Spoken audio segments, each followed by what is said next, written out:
The Marathon ship is essentially a ship that we sent out from Earth, an Earth that was overpopulated, to explore and colonize a star far away that we call Tau Ceti.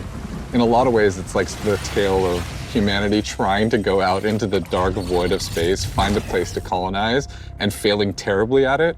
Everyone's gone, something catastrophic happened, and it's not just their absence that's important, it's the things that they left behind. The modern race to Tau Ceti all started when a mysterious signal came through the galaxy. The turmoil that sort of ensues gives rise to all these corporations that were invested in this Marathon project, now going, what happened? How do we recoup our investment? And then layered on top of that is the greed and corruption of all of the different factions and corporations and revolutionary groups. In our version of the world, we send people out not just to discover what happened, but also to collect from the things that remain there, and those people are runners. As a runner, you're a biocybernetic mercenary who's traded their human body for a biosynthetic one. You're not an unkillable god slayer. You are a mercenary, a disposable mercenary. You will live, you will die. They are not people. You are the person. You go into that shell and adopt the personality matrix that is specifically designed to help you do the thing that you need to do. And you've been hired by these factions to come to Tau Ceti to scavenge it for anything that might be of value. As a runner, you've left your body behind. You've traveled light years so that you can have access to the ultimate payday. With extraction shooters, it is all about survival. There are other people who want the same things that you want, and it's up to you to best them. But there's quiet periods where you're listening for the anticipation of something. Could there be another crew in the distance? Did I just hear a gunshot? Did I hear AI just alert?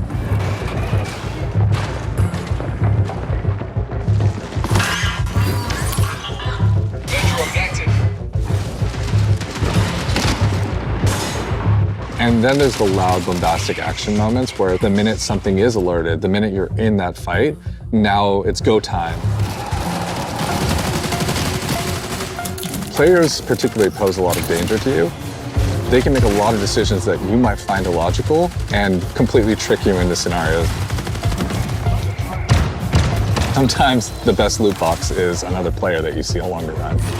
So there's a few different ways you can play the game. So one of them is you can play in crew, both with your friends and also through crew fill, which will just match you with 2 other players. You can play solo, and you'll jump into a game with a bunch of other solo players. In solo, I think the stakes are a bit higher, right? You have only yourself to rely on. You still have proc strat, so you can call out to other solos, but you are playing a tense alliance game where it's really up to them whether or not they decide to honor or respect that alliance you might have created. It's all about figuring out what's your investment, what's your stake, when to get in, when to get out, and when to kill the other guy. Being good at Marathon is like playing poker with guns.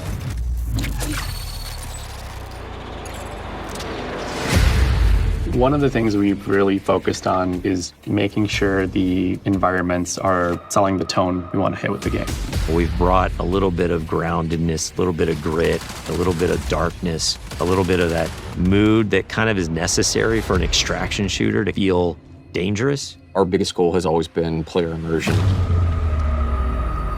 We're trying to keep everything as believable and realistic as possible. So we cranked up all the material responses, feel accurate, feel realistic. You'll get gloss, you'll get crud and mud.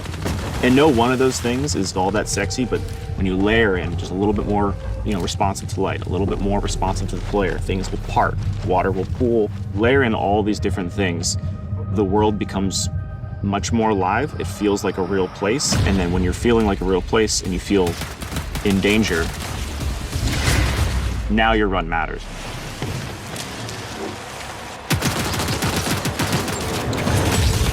I look back at some of the alpha shots, and it's kind of hard to tell when it's sunny or when it's rainy.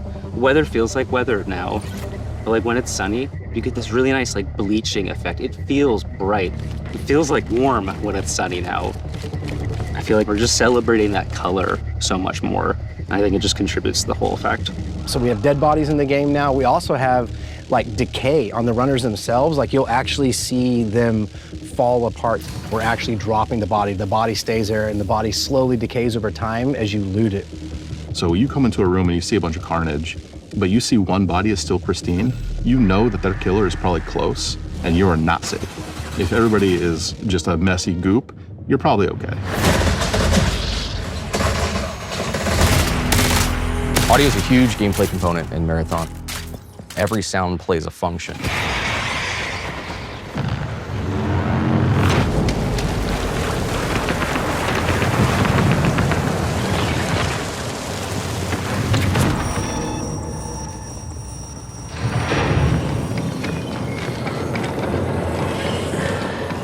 Footsteps tell players everything.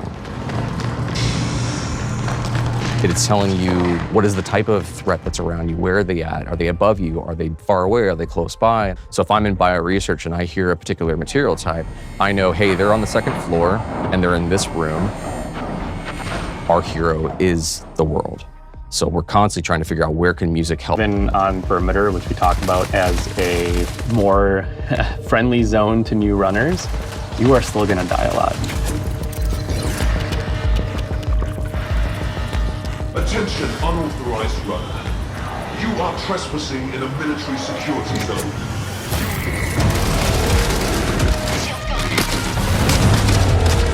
It was really important to us that the UESC were not trivial to fight. When you face them on Tau Ceti as a runner, you are the outlaw, you are trespassing. They have a little bit of this haunted tone. So you can see they have this floating locomotion, they get these sparks, they have these sigils over their faces. Sometimes their behavior feels almost like they're possessed a little bit, like are they taking in commands from a remote AI? The elite tier is sort of like this dark blue. The mini boss tier is more like a lilac. The boss tier is just gonna be dipped in red. They have these tendrils that latch out and leech onto you and start sucking away at your consciousness. More like a central complex that is rich with overlapping areas and regions that you can find yourself kind of bleeding from one encounter to another. It's a great map to go in when you just want some action, and you're gonna need somewhere to farm. Each map has different weather systems, it has different dynamic events that can happen, and your approach to them is never going to be consistent. One of the needs that the design team thought that we should have is more challenging PvE activities. Each of our zones has these bigger events that don't happen every session, but when they do happen, you'll know they're happening. Building these types of events into the world shake up your run and make you decide, like, what do you want to risk? Then you get to Outpost. An Outpost is a more functional, thriving UESC facility. There's scan drones flying overhead, the UESC's everywhere, there's tripwires, there's a weather hazards. It's a lot of stuff you're up against from the get-go. Outpost is a smaller map, but it's also a lot more vertical. It's built around a specific building that we call the pinwheel. This is just this meat grinder of a structure that's like a corkscrewed building that has nooks and crannies and hallways, and it just becomes a real, real cluster when you're in there fighting.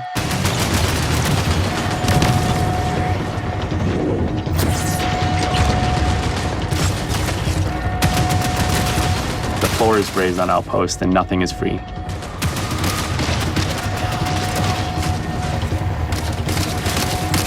The pinwheel hosts some of the best loot opportunities.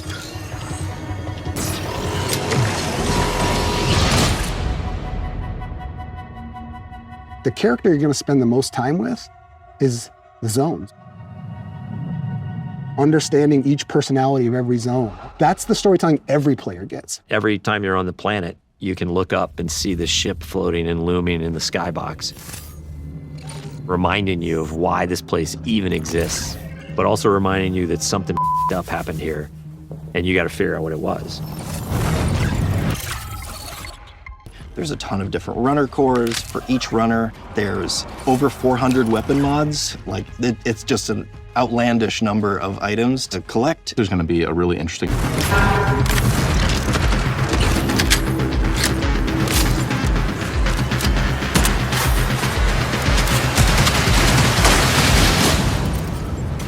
You can go through and look at how many iconic weapons have come from Bungie. And it's something that we really want to hold up and make sure that we're matching that legacy. Visually, they're all really, really distinct and clearly Marathon, but we wanted animation-wise a majority of them to feel recognizable. So when you put them in your hands, you knew how to use them. Blown turns it into the knee lift. The sidearm is a gun that is effective in close quarters, but maybe not too much outside of that.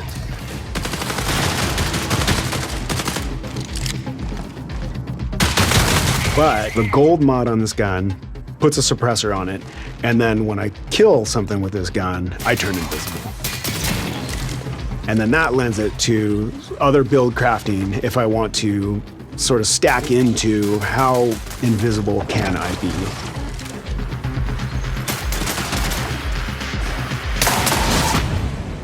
Even some weapon mods can improve stats and your runner shell's capabilities. So there's lots of different ways to raise the floor of your stats so that you're coming into each run strong.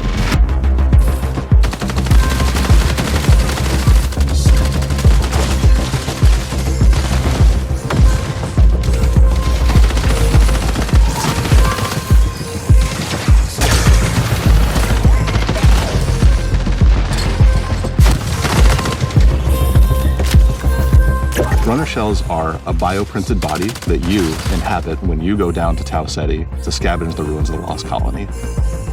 Each of our launch shells is really an archetype of gameplay. So if you want to play like a frontline tank, if you want to play a rat character that wants to sneak around, if you want to find those rats, we have a shell for you.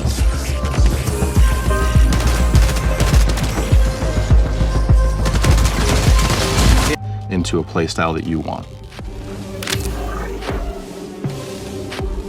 So examples of those are like, on Thief, I get a second grapple. On Destroyer, I pull out my Riot Barricade, and as it takes damage, it's actually converting that damage into shield back to me. And these can be used in combination with each other to shift the gameplay style of your runner kit. At any point you feel like you don't want to risk anything, or maybe you're down on your luck and you want the opportunity to get back, Rook's your guy. Rook is a prototype runner shell. It's a mode where we make it easy for you to just kind of drop into a match that's in progress and run about and try to scavenge as much as possible. You are going in solo to a run that's already in progress. You don't have a team, you have a very limited loadout, but you're not risking anything. This lets you kind of get in, grab a little bit of loot, and then bail. So when you get like a really powerful gun or implant or core, it is unlocking some. Has their own motivations, their own desires, the things they're going to ask you to do. We've got Traxxas. They're the most powerful corporation in human history. They have very long arms and very deep pockets to kind of get what they want. So they might ask you to go and find specific weapons or mods. Congratulations, runner. Your last performance evaluation was rated on track. If you're a PvP player, one of the factions is called Arachne. They're essentially other runners. The sacred thermodynamics of violence. Mida is all about destruction. They are going to give you grenades, they're going to give you claymores, they're going to let you blow the place up. And they are irreverent and dangerous. They might ask you to upload this malware into a UESC dropship, and as it leaves, it explodes and careens off into the distance. We have big plans. Explosive, visionary. Each of our factions has an upgrade tree that you unlock progressively as you gain reputation with them. And along the way, you're going to unlock these capstones that are these special upgrades.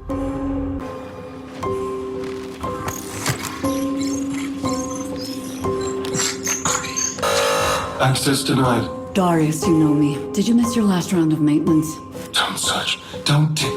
Don't question. Darius? Access denied. Access Hey, it's denied. okay. It's just me. Becoming a vid master and taking on the most extreme challenges.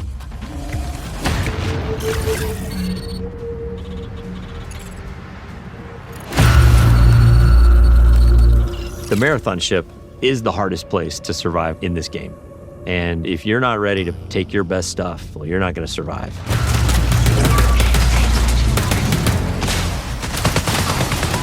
It's like a heist for a runner. Cryo Archive is big in and of itself, but it's also cold. It's also hostile. It's gonna test every aspect of the survival game. Probably gonna be forced to run to players in ways you haven't been on other maps. You're gonna run into basically every type of environmental threat you have faced before. You're gonna fight a who's who of the highest tier UESC units, and the UESC are there in this presence you haven't seen before.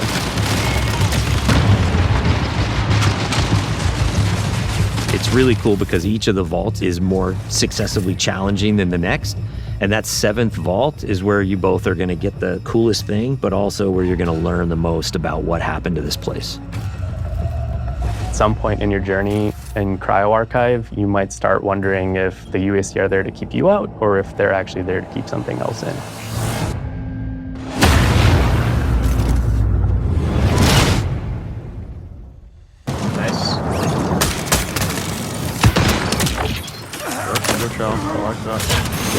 I think the thing that I'm most excited about for Marathon is getting into the hands of our players. The biggest thing I want people to take away from Marathon is that it still feels amazing. It still feels like it has that spark. It takes all the aspects that I think Bungie is really good at. First-person feel and gunplay, the super deep, crazy sci-fi lore, and it mixes up all those things together in a really amazing PvP package. Really comes down to every single discipline that's working on the game. The animation has to be good, the sound has to be good, everything has to be working in harmony. That's when the controller fades away, the screen fades away, you're just immersed in the world. That is what we're trying to live up to with Marathon. It is a mad dash. I'm not going to front about that. It's a mad dash to the finish, but that's when you got to put in the elbow grease and the extra sweat and blood it takes to get this done. Dude, what is this? What is it? 5 people in the extract.